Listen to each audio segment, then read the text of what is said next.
The CEO looked me dead in the eye in front of 15 people, pointed at me and said, "You don't belong at this table." He thought I was nobody. He thought I was invisible. He was wrong. 6 hours later, he didn't have a job anymore. Name is Marcus Reid. And the day I got humiliated in that boardroom was the best day of my career because of what happened next. I want you to understand something before I tell you this story. I didn't come for money. I grew up in Cincinnati, Ohio. My mom worked double shifts at a hospital, and my dad drove a delivery truck until his back gave out. Nobody handed me anything. I spent 12 years building something real. Started in finance at a mid-sized company. Learned the numbers nobody wanted to learn. And eventually became the person companies called when they needed serious capital, fast. By the time I was 44, I was running a private investment operation that had quietly placed over $1 billion into American manufacturing companies. Quietly, that's the word that mattered. We didn't have billboards. We didn't sponsor golf tournaments. We just wrote big checks, and we expected one thing back: basic human decency. That's it. Not perfection. Not genius. Just act like a decent human being. His name was Daniel Forsythe, chairman of a defense manufacturing company that had destroyed itself with bad acquisitions and worse leadership. They were hemorrhaging $30 million every quarter just paying interest on debt. They needed $2 billion. They needed it fast. My firm was their lifeline. Now I want you to picture Daniel Forsythe, because men like him exist in every industry, and you've probably met one. Old money. Never earned anything himself. Inherited his position when his father died. The kind of man who wears a watch. Specifically, so you'll notice the watch. It's the first time we met. He walked into my conference room like he was doing me a favor. He checked his phone twice during our first meeting. He waved past the most important clause in our contract without reading it. Because men like Daniel don't read things. Men like Daniel have people for that. He was about to learn what happens when you don't read the fine print. We spent 4 months doing our homework. Their business had real problems, but real potential too. Good contracts with the Pentagon, strong workforce, solid facilities. We designed a $2 billion commitment structured in stages, tied. 2 real milestones, real accountability. Buried in that contract, not buried actually. It was right there in plain sight.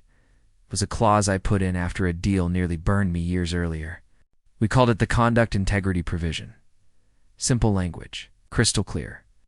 If senior leadership did anything that materially damaged the company's reputation during our negotiations, we could pull every dollar. No warning. No second chances. Gone. Daniel's lawyers tried to soften it twice. Both times I said, put it back exactly the way I wrote it, or find another investor. He signed it without reading it. I know because I was watching his eyes. The announcement day was a Tuesday in December. Full board meeting. Cameras live streaming to employees and investors across the country. Flew in early, took a car straight. 2 headquarters downtown. They'd even asked my firm to sponsor the refreshments for the event, as a gesture of partnership, they said. So I walked into that boardroom carrying a bouquet of white flowers that they'd specifically requested I bring. Let that sink in. The man holding $2 billion of their future walked in carrying flowers like he was part of the catering staff. I noticed it. I didn't say anything. The boardroom was full. Daniel at the head of the table in his charcoal suit.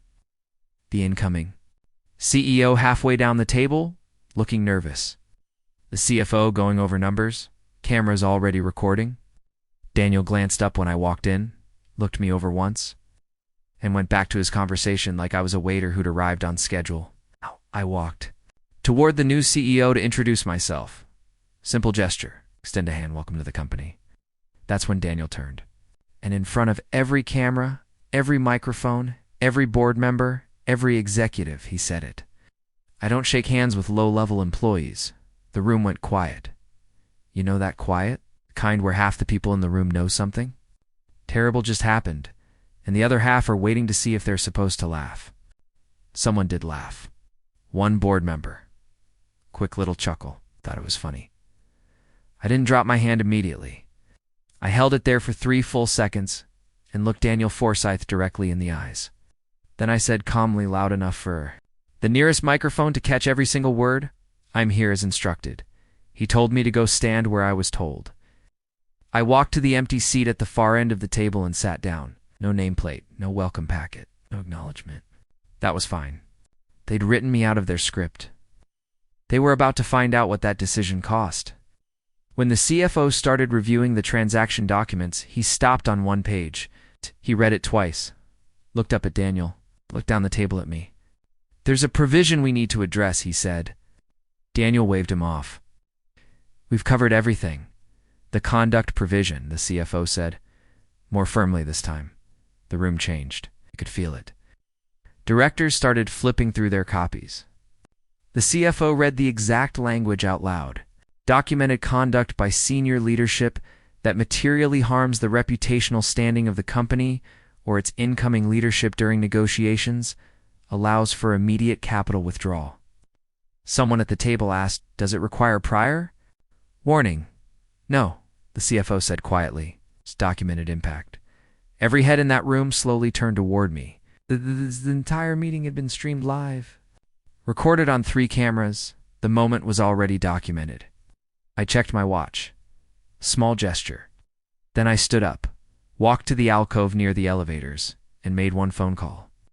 My partner picked up on the second ring, said, "Execute the withdrawal, full amount, effective immediately."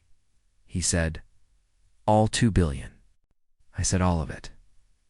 Then I walked back into the boardroom. They were still presenting. Slides up, cameras rolling. Daniel was talking about growth projections and liquidity runways, all built on money that no longer existed. Then the phones started buzzing, the CFO's first, then another, like dominoes falling across the table. The CFO went white. He said, barely above a whisper, "The primary commitment has been withdrawn." Daniel shot to his feet. "That's not possible. We have agreements. We have signatures." "The clause allows it," I said. "You created the conditions." On camera. "You will reverse this immediately." "There's nothing to reverse. It's done." What happened next wasn't dramatic the way movies are dramatic. Real boardrooms don't explode. They follow procedure. They make motions. They reference bylaws. Out under all of it, something much simpler was happening. Self-preservation. Within 2 hours.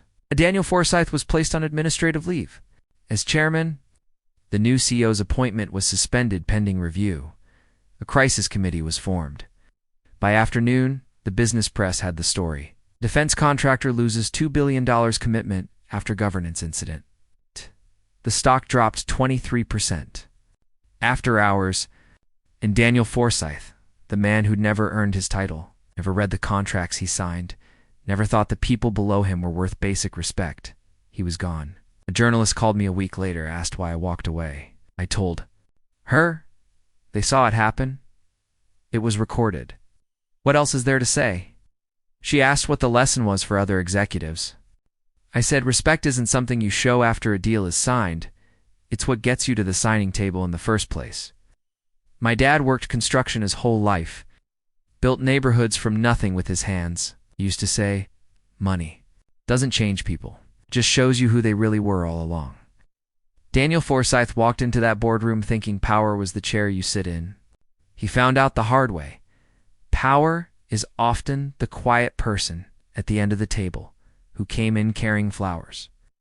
The handshake he refused was the most expensive mistake of his life. And the man he dismissed as low-level, he walked out of that, building with $2 billion still in his pocket. If this story reminded you of someone you've worked for or someone you used to be, drop it in the comments. I read every single one. And if you haven't subscribed yet, you're going to want to be here for the next one.